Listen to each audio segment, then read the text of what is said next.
one of you. We thank God for another day to have an encounter and also share knowledge, share experiences.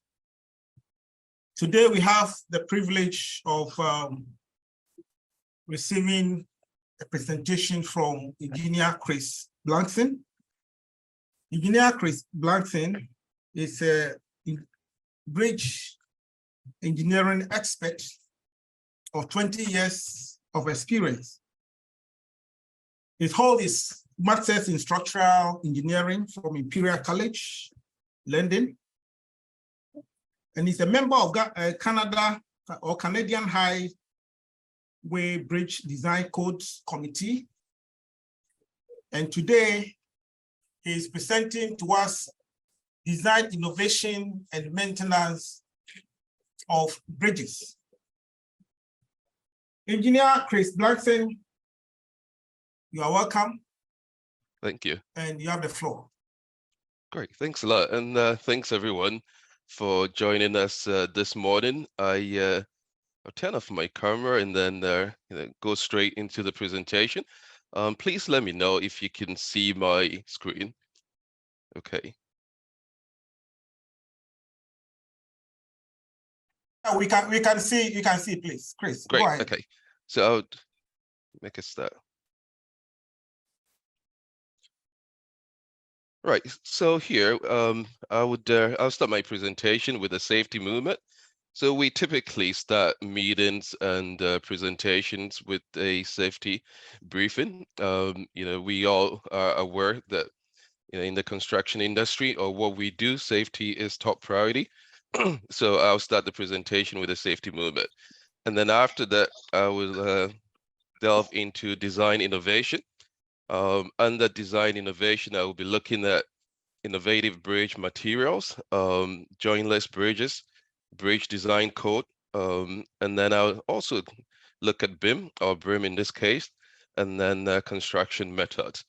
And then I would look at maintenance and some rehabilitation details that over the years we've used and in the industry.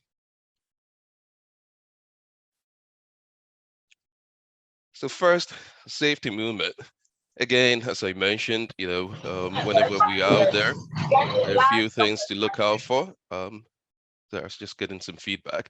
Working around, I'll just touch on just 3 of them, which is working around heavy mobile equipment. Please be aware whenever you're out on site and you're working around a heavy mobile equipment, position yourself to be visible and have an eye contact with whoever is operating it.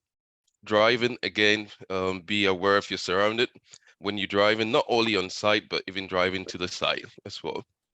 And then suspended loads, again, it poses significant risk. And so confirm that whoever is operating it has the right experience to do that, and always make yourself aware. There are a few other ones that I've listed here just for your information.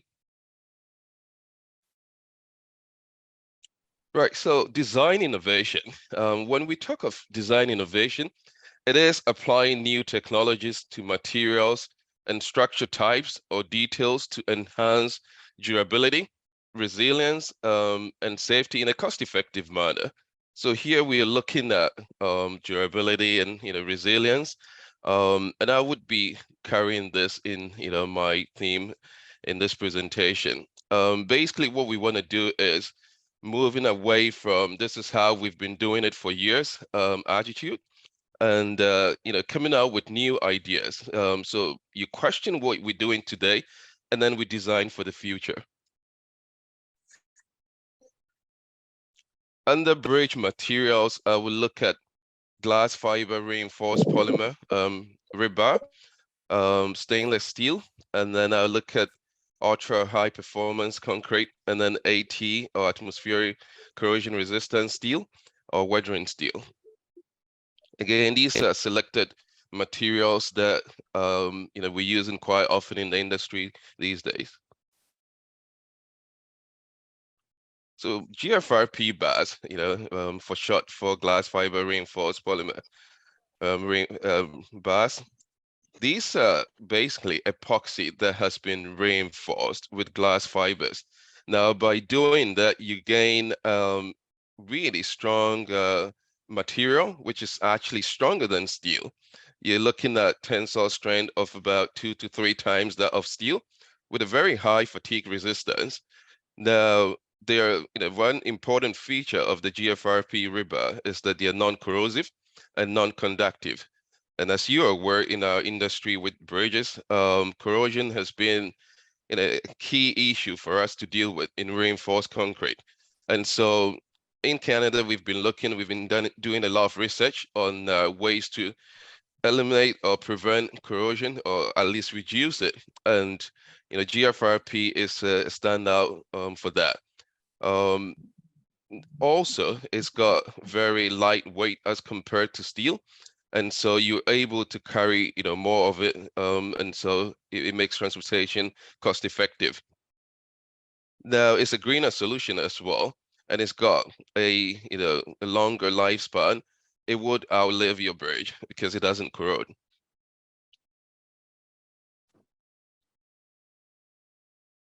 The second material I want to look at is stainless steel.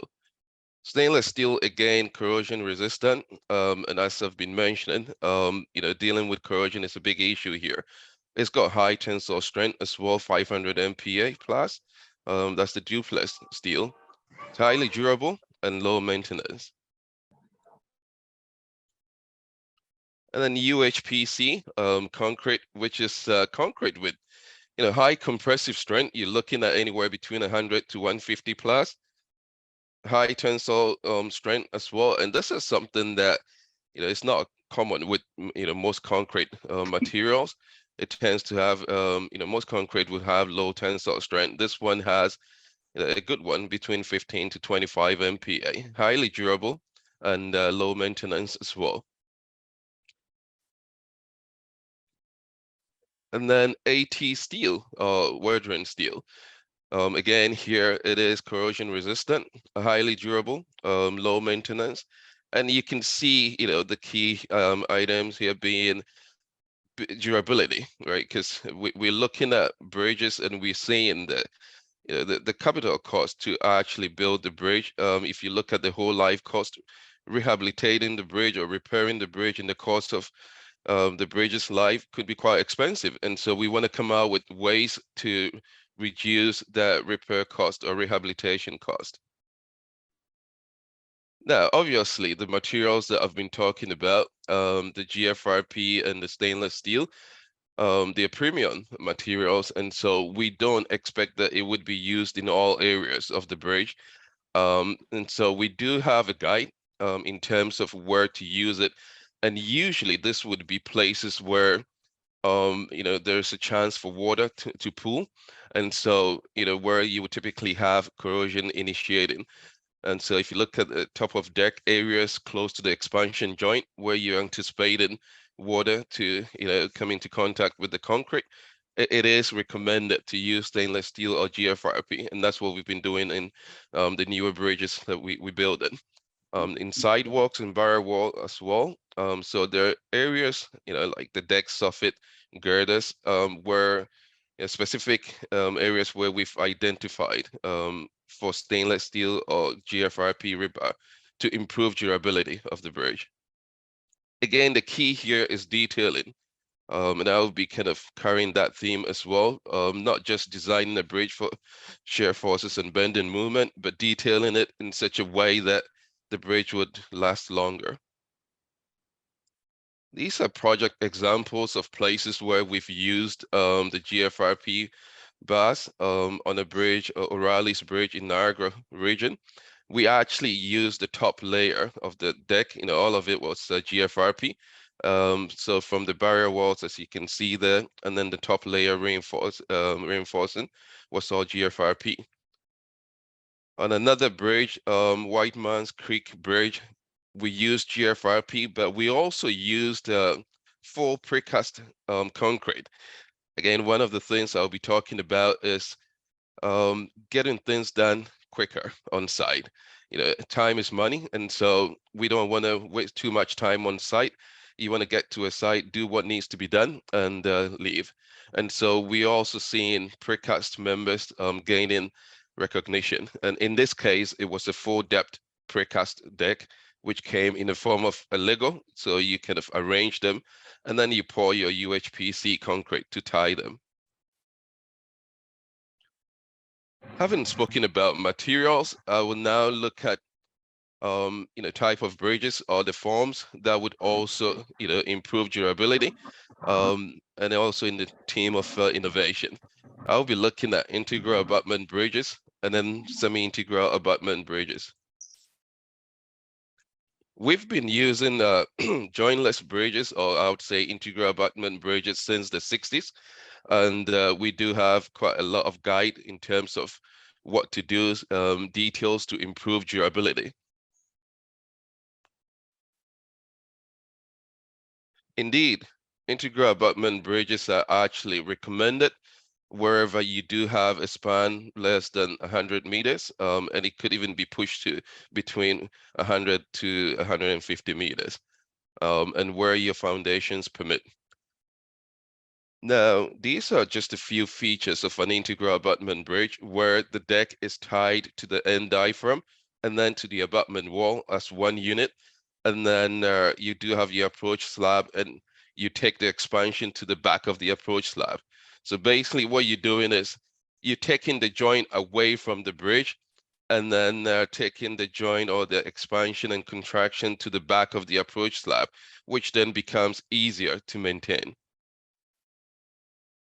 and less expensive. So this is generally how the integral abutment bridges behave. You do have flexible foundations, and so when the bridge contracts during the cold weather, it moves inwards. During the hot weather, it expands. But all that movement is taken to the back of the approach slab, as you can see there. This is just the general arrangement of one of the bridges that I designed using an integral abutment type arrangement. Now, again, as I mentioned, the foundations needs to be flexible. And so in cases where we do have rock, closer to the founding levels, we've actually socketed the piles in rock to gain that fixity.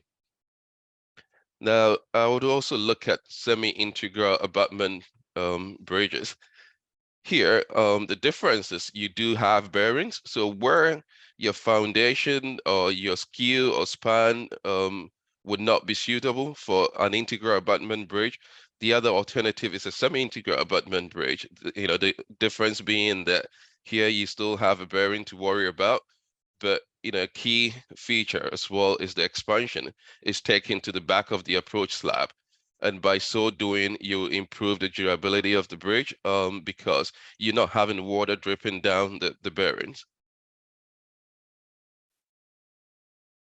Again, this is an example of an integral abutment bridge that I designed, paying attention to the details. Everything is about detailing, not just, the design, but detailing it for durability. At the end of the approach slabs, we tend to accommodate the movement, as I mentioned, with the expansion and contraction at the back of the approach slab by having a form and fill joint. But what we've also realized is with bridges that have, the total, say, movement being more than 10 mil, you could have distress in the asphalt. And so we've come out with a way to fix that by having a sleeper slab at the back of the approach slab where you do anticipate that you would have movement more than 10 mil. Now, having said that, as you're aware, in Canada, we can move from -40 to, plus 40 degrees Celsius. So we've got such, high range to deal with. In Ghana, I don't believe that the temperature difference would be that great. And so you may not have movement being more than 10 mil. But if you do, you can introduce the approach, the sleeper slab at the end of the approach slab. Right, as our chief mentioned, I'm also, a member of the Canadian Bridge Design Code, helping to generate the next edition of the code. And, so I just wanted to share with you some of the things that we do in there and, what most code committees are doing. I'm also familiar with, AASHTO design codes, the Euro codes, and the British standards, which is being phased out. Now, most design code committees are looking at climate change and adaptation. As you are aware, we're seeing flood levels going up. We're seeing, occurrences happen, more frequently than anticipated. So climate change is a big thing with most code committees. We're looking at what to do to improve our structures. I think I got some feedback there. Okay, great, thanks. Also, durability is a theme in most codes that would be coming out, and designing for, resiliency. We're seeing seismic activities happening more often and getting stronger. And so we want to design, our bridges and moat structures to accommodate that. And so the seismic requirements are going up because we're seeing that natural occurrences. Also, code committees wants to drive designers to think constructability, not just design your bridge and, go away. You have to ask yourself, how is this going to be built? And provide details for that. I also wanted to touch a bit on geometric design and clearances and whatnot. And, typically there are guides for that. Staging, when we design in bridges, we're not only looking at the final product, you're looking at all the stages to build it, as well as, stages during, say, rehabilitation. Now, during rehabilitation, you may have to remove a portion of concrete or demolish some element, and you have to make sure that, the bridge is still stable whilst you're doing that. And then, bridge component replacement, being aware that in the course of the bridge's life, you would have to replace some of the component, such as the bearings, expansion joint, and so you have to make provision for that. Jacking, again, a good bridge designer would make provision for jacking, bearing in mind that at some point of the bridge's life, the bearings would be replaced. That's if you do have bearings there. And then barrier selection, we've gone through a lot of research and a lot of experience with different barrier types. Now we're using the crash tested barriers because, again, it's a very important feature. When you do have vehicles hitting the barrier, you need to contain that. Now, one thing I want to also bring to the attention here is, design manuals and guides. It is highly important that, every region or country or, a department like the GHA, which would be equivalent to our MTO, has its own design guides and manuals, because you want consistency. And, there's some details that would be local. And so it is important to, develop those design guides in addition to the codes that you're using, and, direct engineers and technicians, others to use them.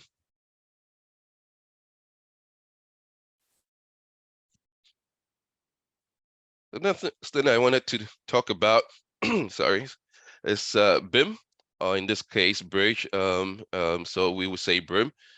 Now, that's where the industry is moving, digital delivery. Most clients for most of our major projects are requesting that we deliver the project using, BIM, and which is like, having an integrated kind of disciplines working on one model. So it's not only a bridge model, you're looking at highways, roads, electrical, utilities, everything in that model to be delivered. So again, moving away from 2D drawings to 3D drawings. And, the client can request for both the 2D as well as the model. Having said that, one of the great things that BIM does is clash detection. So, you want to see things that you can fix before you get to site, because fixing those clashes on site becomes more costly. And, BIM does a great job at that. Also data. With BIM, you do have a lot of data to generate quantities, do a lot of optioneering, and also it helps with your construction activity, kind of using the model to come out with different ways to do it and see the output.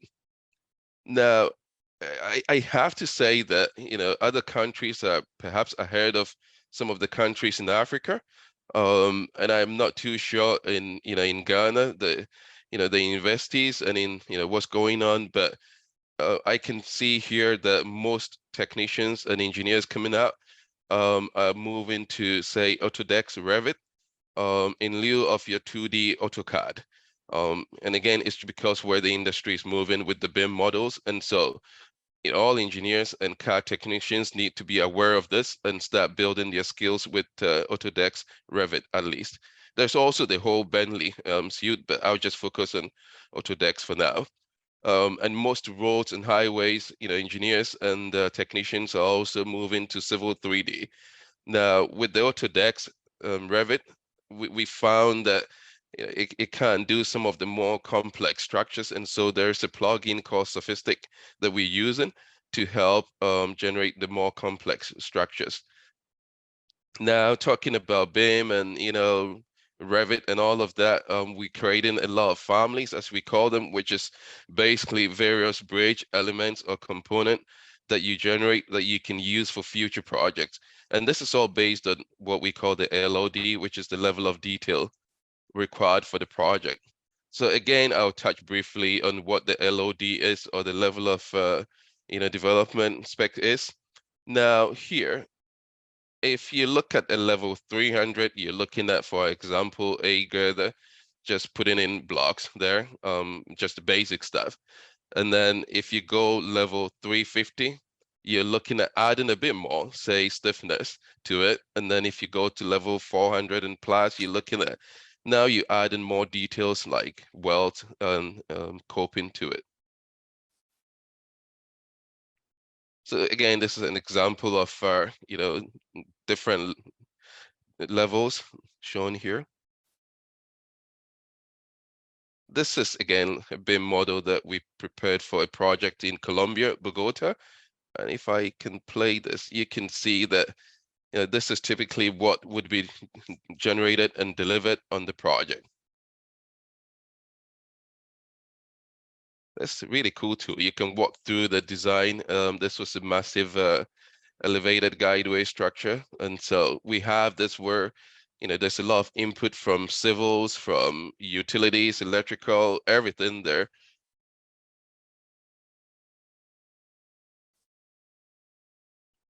These are some of the designs that we've done in BIM, or I would say Revit.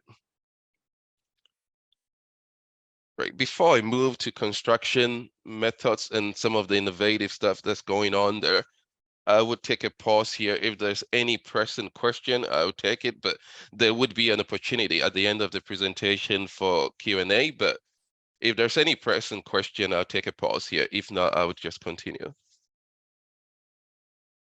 Chris, I'll prefer you go through, and at the end of the day, we allow for our 20 minutes questions and discussion. Great. All right. Thanks. Thank you. I'll go through it. Right. So construction methods, as I kind of mentioned a bit earlier, we're seeing precast element gaining speed here because we want to accelerate the way we do things, and that leads to accelerated bridge construction, as we call it, ABC. We get to decide we out there in a few days or a few weeks for most of the structures. And also rapid bridge replacement. Even for the bridge replacement, we want to find a way to do the work a lot quicker, because spending too much time on site is costly. And also, you disrupt traffic. And so what we want to do is find ways to be able to accelerate the construction of bridges. So this shows a precast plant. So I can, okay, great. So as I mentioned, precast is gaining speed, and this is a plant where a beam is being fabricated. We tend to go there, inspect it, make sure the rebars are in the right spot. Examples of places where we've used, precast extensively. This was a massively busy area in Toronto. And so what we did to replace the structure there was, offsite, we built the girders with the deck already attached to it. And then we lifted the deck and the girders together and filled the connections with UHPC. Was really quick because we just couldn't stop traffic for too long or disrupt the busy traffic. What we also doing sometimes is to build offline and then slide it in, which is you can keep the road running whilst you're doing your side work building offline. And then once the bridge is fully built, we use SPMTs to move it to position. So another example of a bridge being moved in position. Again, this was a very innovative design where we needed to widen a portion of it. We moved the existing bridge out offline with the SPMT of the Mammoth that you can see there. And then once we had done or completed the widening, we pushed the bridge back in. We also looking at jack and push method. And so we can bring in the box unit or design the box unit, bring it in offline. And then during a very tight closure, we close the road, we move the box in, we put in the asphalt and everything, backfill, and we're done. It's an example of a segmental bridge where, again, in a greenfield area like this, you can either cast in place or bring in precast members for the piers and abutment. And then after that, we use the form traveler to cast the deck. So really, yeah, good site there, somewhere in the woods. All right, I would take a few minutes to talk about maintenance as well, which is the second part of my presentation. It wouldn't take more than 10 minutes, I assume. Maintenance is highly important. Having a bridge is one thing. When you do own the bridge, maintaining it is again another thing. Now, ensuring the bridges and structures are well maintained to an acceptable standard is key to us. Now, it is not only key to us, but it's a public safety thing, and so it's a top priority. This is non-negotiable. Bridges need to be maintained well, and again, because it's a public safety issue, right? Now, I do believe that GHA has an asset management tool or a bridge management system where bridge inventory is kind of kept digitally. If not, it can be developed. But typically, we would have the tool where you can have access to all the bridges that are on the network, and then the condition of the bridge, which is typically done using, say, a BCI, and then the severity of any deterioration that is in there, the maintenance needs, and then the cost for repairs and the repair priority. Do you need to repair this bridge in a year or in 5 years? It's all detailed in that tool to help planning. Also, it is important to have very robust inspection program and evaluation, because the key here is to identify problems early and fix them before it become bigger issues. I would strongly recommend training for bridge inspectors. Again, you want consistency in inspection, but also bridges is a very specialist area, and you want to make sure that your inspectors know what to look for when they go to a bridge. In some cases, we may have to do bridge condition survey, which would then take it to coring and testing.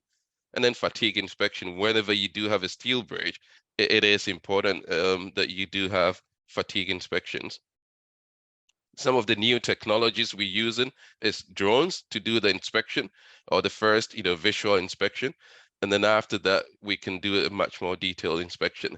Again, manuals and guides, I would highly recommend that, GHA has or developed manuals, and guides. So not only for consistency, but to kind of look at locally what's preferred and what needs to be done, and have that used by engineers.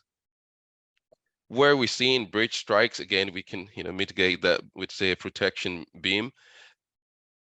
waterproofing, expansion joint, barrier replacement. These are all maintenance activities that you need to be aware of and plan for it. I'll touch briefly on the BCI. So, you don't take a guy to site and say, go look at the bridge and, just say whether the bridge is poor or good or fair. There is a process for this that would minimize the human error. And so one of them is calculating the BCI, which is essentially, the condition of the bridge, which could be anywhere between poor to excellent. Just put in a bit of, the equations that we used, which is typically you're looking at the value of the bridge, say the current value today, and, taking account of all the, defect as well as the replacement value. And the way to do that is an equation which looks at, the different element and the weighted factor based on this condition. So an example would be, a bridge, if you assume just say 5 element, you're looking at calculating the BCI based on, the different component with a certain unit replacement cost. So, you don't go to have a look at 5% of a deck that is poor and classify the entire bridge as being in a poor condition, right? So you're looking at the location of the defect, you're looking at the area and then the unit cost to come out with a number. And that helps with planning as well. Just wanted to touch on a few details to look for some of these bridges. You've got the Bailey type bridge, obviously that would be steel, and so you're looking for fatigue and you're looking for your typical steel inspection. And then bearings, as always, look for bearings if they need to be replaced. And also culvert, sometimes we do use structural plate culvert, and sometimes the concrete. Expansion joints needs to be inspected regularly as well. You're looking for things like the catch basins. If they're blocked, it can pool water and cause further problems.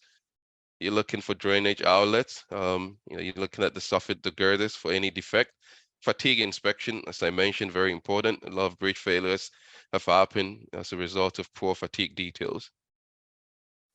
Just touching a bit on some of the fatigue areas to look at, wherever you do have stress concentration, there's a chance to have a fatigue, problem. And so if it's not detailed properly, so you want to look at those areas.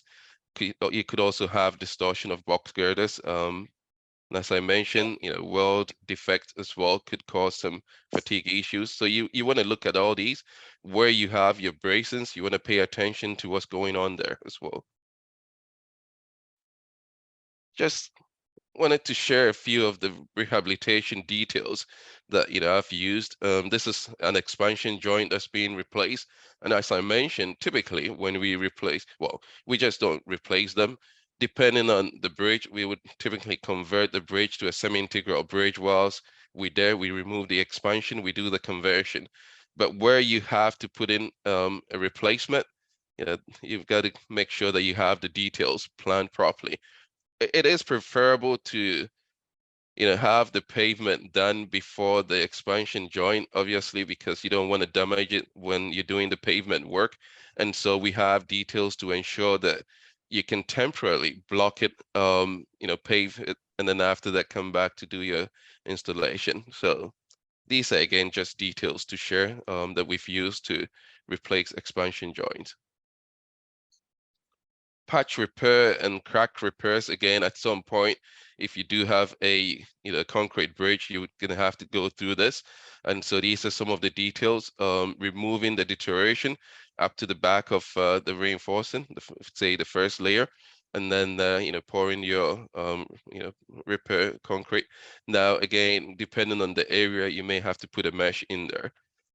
With crack, sometimes we do crack injection, and we do have the details for that. So another very important thing to do at some point, you would have to replace the bridge bearings. And here I'm just showing some of the details. So for bearing replacement, it is important to know the difference between your permanent load that you're going to jack the bridge and then the load that you're going to support the bridge on.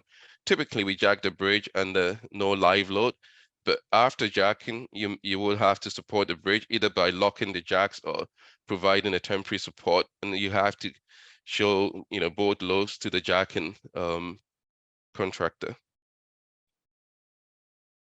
Again, here I'm just sharing based of experience some of the areas where you can jack your bridge. If the bridge is designed properly, it would have the jacking nodes shown clearly. If not, you would have to come up with a way to jack it. I can say that jacking off built cobalts, we've had a lot of issues with that, so it's not recommended.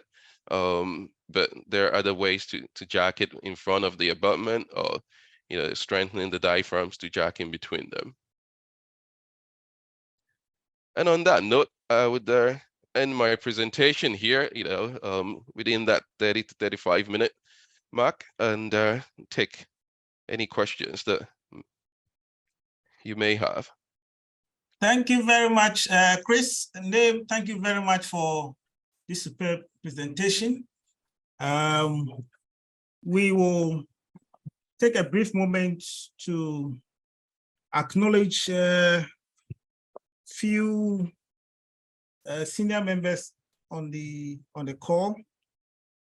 Let me take this opportunity to acknowledge the presence of Engineer Eric Konadu, former Chief Executive, Ghana High Authority. Engineer Konadu, you're welcome. We also want to welcome Engineer I.K. Mensah, my boss, the board chair of Ghana High Authority, former director, DUR. We also want to take advantage and acknowledge Engineer Sintim Abwaji. He was the former director of DHA and is a consultant currently. We also acknowledge the presence of Engineer J.K. Danso. He was also the former Deputy Chief Executive Maintenance of Ghana High Authority. We also acknowledge the presence of Engineer Yolanda Oliver Comey, one of the experts. Yolanda, you're welcome. And then we also have Engineer Moyao, the consultant. We also have Engineer Ludwig Hesse, the president-elect, Ghana Institution of Engineering. Engineer Hesse, you're welcome, a consultant. We also have an affiliate, Engineer Dr. Frank Gamade, Director of Audit of DHA. You also have an affiliate engineer, Director of Public Relations, DHA. You also have Engineer Dia Owusu, former Director of Ghana High Authority. You have Engineer Edward J, the Deputy Chief Executive Administration, DHA, and Engineer Lawrence Lamte, Deputy Chief Executive Maintenance. We also have a lot of our regional engineers for feeder roads and urban roads. We also have current regional highway directors also on call. We have consultants, we have students. We have even students from University College London and other engineers who are on call. You're all welcome. At the end of the presentation, before we close, we will permit everyone to put on this video just for us to acknowledge. Some of you, your phones are coded, so we are not able to identify you properly. And if you can rename your phone so that we'll be able to identify you and acknowledge you accordingly. On that note, we want to now open the floor for discussion, for comment, for questions. So you can do so if you can just raise your electronic hand. It will be easier for me to call you, or you can unmute and go straight and ask your question or comment or contribution. Yes, Alabi Daniel. Sorry, Alaba Daniel, sorry, Alaba Daniel. Please go ahead and ask your question or comment. Okay, yeah, good morning, fellow engineers and senior engineers in this platform. Yeah, I have a challenge, and I think we have lost Alaba. want to find out from. Okay, go ahead. So I want to find out the bonding issues about stainless rebars, because when we are looking at stainless rebars with the ordinary rebars, let us say the carbon steel rebars, research has shown us that stainless rebars have low bonding than the ordinary carbon steel bars. Okay, thank you So very much, Engineer Chris. Can you respond quickly? Thank you very Sure. much. Yeah, thanks a lot. So again, as I mentioned, this is a design issue, because when it comes to bonding, obviously you're looking at how much bonding you need for your design. But this is also the reason why we don't use stainless steel for the entire bridge. There are only specific areas where we do use them, areas where we anticipate that there would be water or corrosion occurring. So yeah. Thank you very much, Chris. Any other comment, question, contribution? You can raise your electronic hand. Engineer Sintima, do you want to say something?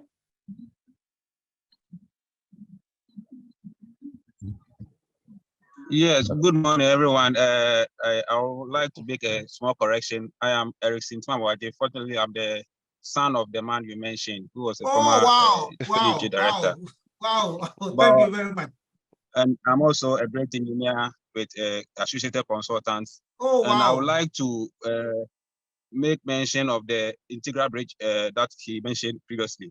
I've been having interaction with most of your guys at the bridge divisions, always telling them that in Ghana, our temperature ranges are not that much. So we should incorporate integral bridges in our designs. In UK, I think this is mandatory. All bridges below 60-meter length are supposed to be integral bridge. And when we do that in Ghana, we are going to avoid the bearings, we are going to avoid the expansion joint, which is problematic in our situation here. So that is what I have to say. Thank you very much. Thank you very much for your contribution, Engineer Eric Sintimawade. Board Chair of Ghana High Authority, Engineer Ake, please go ahead, unmute and go ahead with your question or comment or contribution. Yeah, thank you. Yes. Thank you, Christian. I'm happy to. The delivery has been very refreshing. And one of the issues that I want to talk about is the maintenance aspect of some of the bridges we are constructing in this country. It appears that, like he said, the maintenance of existing bridges are very, very important. It is because it's a public safety issue, and we need to take it serious. What is happening right now is that the kind of regime that we have at GHE, we need to take a second look at it in the face of the new specification that we are developing, so that we can have a proper inspection regime for most of the bridges that we build in this country, especially those that are over water. I think we need to be very careful that we don't relegate this thing to the background the way sometimes we relegate maintenance to the background when it comes to construction of most of our roads or the operation of some of our roads. Because a road can be destroyed and it may not have significant effect. But when it comes to bridges, any failure of a bridge causes a national becomes a national catastrophe. So I think we need to redouble our effort to ensure that the maintenance and inspection of our bridges are made paramount in all the institutions, especially Ghana Highway Authority and then the Ghana Department of Urban Roads. Thank you very much. Thank you very much, Board Chair. Thank you very much. Thank you very much. KDK. Yes. Yeah, thank you very much. This is Divine Kahodu, popularly known as KDK. Yeah, thank you very much, Chief, and then all the speakers.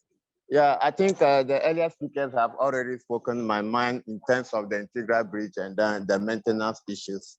What I will plead is this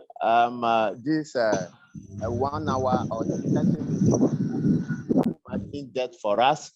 I will plead if management can do anything on this to either repeat it or to call the spokesperson once again, or let him give us more detail on the things that he has elaborated. In fact, there are so many things over there. I personally who is among the bridge engineers in the authority. I don't have much experience on them. So his in-depth analysis can give us a lot to do in the authority. Thank you very much for. Thank you very much, KDK. I think next week you can rename your set so that we'll be able to identify you properly. But we are doing this to share knowledge, share experience. So I think it's in the right direction. We will take note of that. Thank you very much. Who is next who want to? There are some people I have to call them whether they like it or not to just give their comment. If they don't raise their hand, they know I'll call them. Engineer Eric Knoll, the former Chief Executive, Ghana High Authority.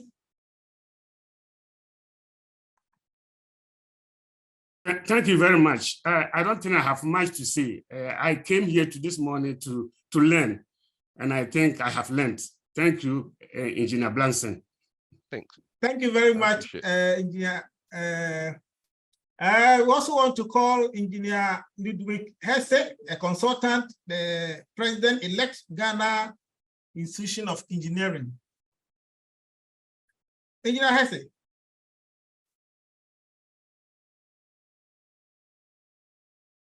Yes, sir. Yes, sir, Chief. Thank you very much. Thanks again to Engineer Blackson. I think this is one of the directions in which probably our program should be going, to challenge us to here to start doing things slightly differently, especially from people who have experience in people who are ahead in the game. So thank you, Engineer Blackson, and like Uncle Eric said, we are learning. Thank you very much, sir. Thank you very much, President. Thank you very much. Engineer Abisam, former Chief Executive, Ghana Authority. Thank you very much. It's a wonderful presentation. Sure. And it points out the fact that we have a lot to learn. And I think this is something we should take it so seriously and work out a program as to how we can improve our understanding and knowledge in these areas so that we can improve in the country. Thank you. Thank you very much, Engineer Abisam. I have my deputy maintenance on the call. Engineer Lawrence Lamptey. Good morning, Chief. Thank you, Engineer Blackson. That was a very elaborate. We have learned a lot from you.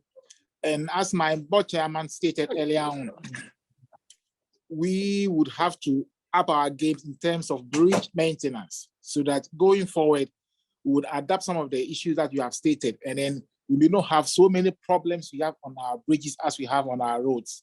Thank you for an excellent presentation. Thank you. Yes, I can also see Engineer Edward J. Do you have any comment, please? Thank you very much, Chief. I want to congratulate the presenter for a very good presentation. He has touched on very, very important points that we need to take care of, especially the maintenance aspect. As my seniors have already said, we will have to focus on the maintenance and make sure that our bridges are safe all the time. Thank you very much, Chief. This is all I have to say for now. Thank you very much. I can see. Okay, Engineer Achu, Director, Road Safety and Environment. Do you have any comment, please? Chief, good morning, and good morning to our seniors and then the presenter. I think it was a very good presentation that is made today. We have learned a lot.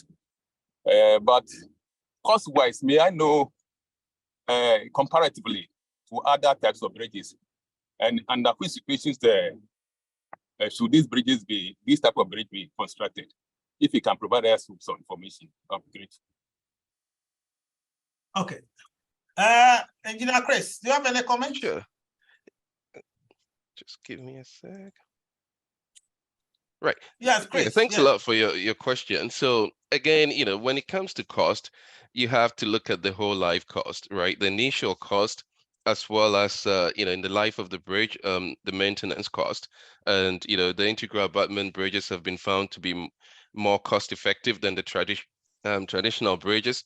Also, even with the capital cost to build it, it is less costly. The reason being, you're eliminating bearings and joints from this. So you're not doing anything different. You only eliminating the bearings and the joints there. So it's more cost effective. Thank you very much, Engineer Chris. And sorry, I think the second part of your question was where to use it, was it? So again, as I mentioned, there are areas where there's some limitations because you need to have, and focusing on the integral abutment bridges, you need to have flexible, foundations. And so some of the areas would be where you've got your span or the overall length of the bridge less than 150 meters. And for most of the short span bridges that you would have in Ghana, you can use this. Typically anything less than say 60 or 50 meter, we would highly recommend using that. In terms of skews, you're looking at a maximum skew of say 35, but typically skews up to 20 degrees is what is recommended to use. So yeah. Thank you very much, Chris. I can also see Yolanda Oliver Comey. If you can hear me, can you please give us a comment? Yolanda. Yeah, sure. Thank you. I think that Chris did an amazing job and I have learned a lot. Bridges are not usually my specialty. So today I have learned a lot from him and I completely echo everything that has been said. That the maintenance is a big thing for all the interchanges and all the different bridge structures that we're putting up lately. So I think that's definitely something that we should all collectively focus on. Thank you very much. Thank you very much. Yes, we are about 9 minutes away. Yes, any comment, any question? I can see some young engineers on the call. If you have any question, please do ask. For this platform is primarily created to help you to create a conduit for our senior engineers to pass on some of the experiences that they've had to you. So if you have any questions, please do ask so that you'll be asked. I can see Legend Engineer W1. If you can hear me, please, can you unmute and give us your comment? Engineer Wong. Thank you, Chief. This William Wonderful Wilson. I'm grateful. Hey, WWW. Okay. Okay, go ahead. The presentation has been very awesome. But like Divine said, it has also been my desire that if we can extend the duration, it's a very good presentation we've been having all throughout. But if the duration is a bit extended for us, I think we will learn more and then it will be very effective in our practice and we can also apply them and implement them as well. We are so grateful for management for this great opportunity to be interacting with our seniors and our big men who are still in the service and are passed on, move on as well. We are grateful, management. God bless you. Thank you very much. Thank you very much. Watcherman can hear you. We'll look at it. Thank you very much. Any other comment before we begin to? I said today we are going to put our videos on, all of us, before we close. Yes, I can see Engineer Shaibu Mahama saying so. Yes, please unmute and go ahead.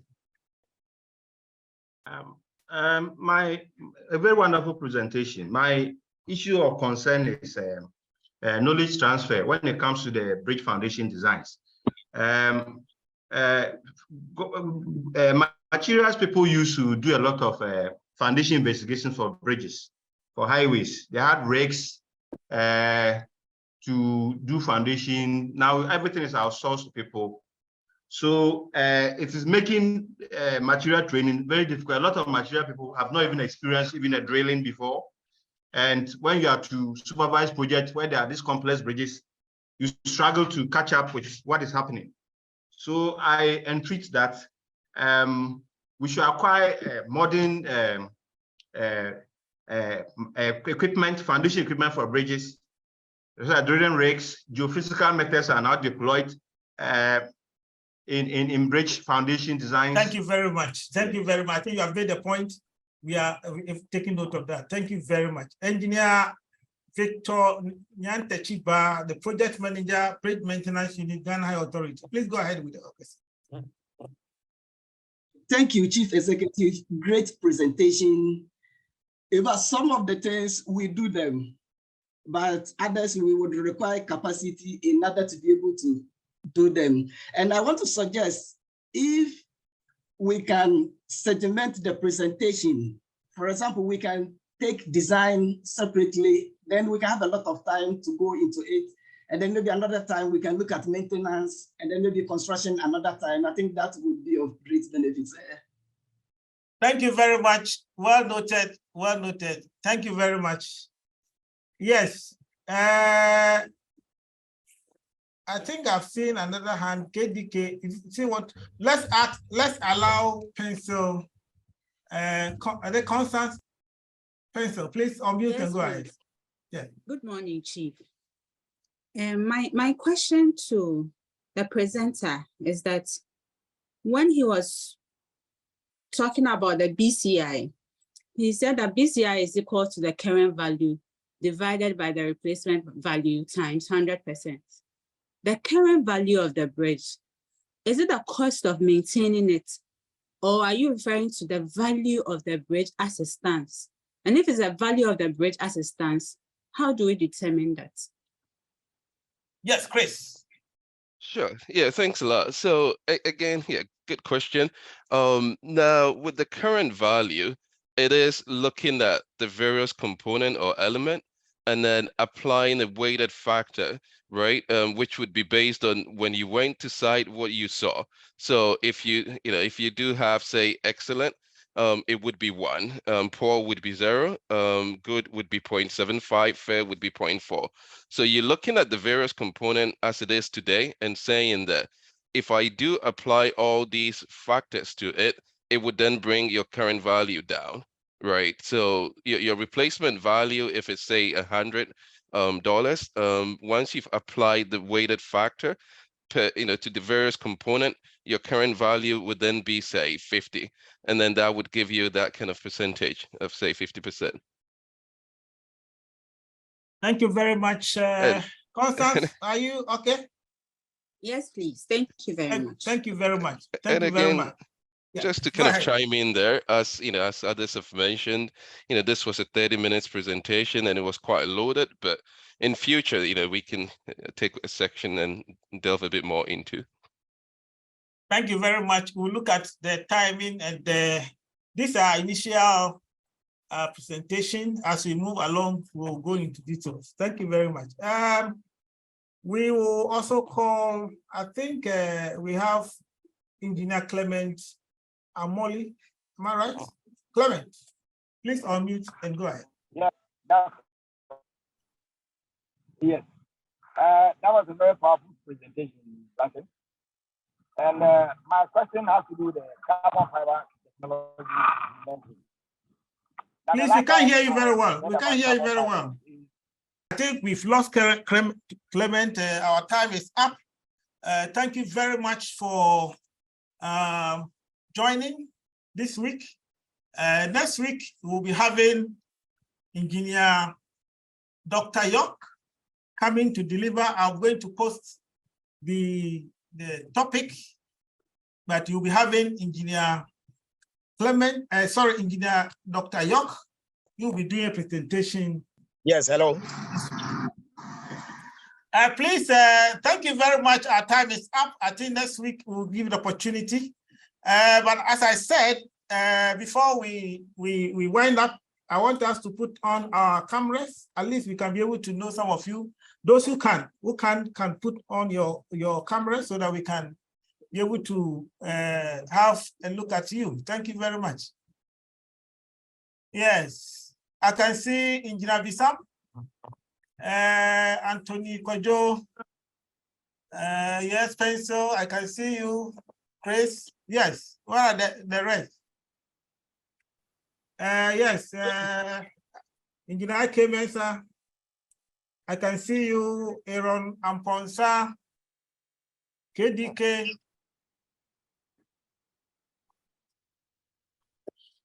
Yes. Then we can see you, Engineer Pencil, Desmond. Where are the rest? Yes. Cecil, going to PRO, honorary quarantine. Yes. Okay, we can see you all. Thank you very much for joining. And God willing, next week, at the same time, you have Engineer Dr. York giving a delivery. I will give you the exact topic during the week. On that note, thank you for joining.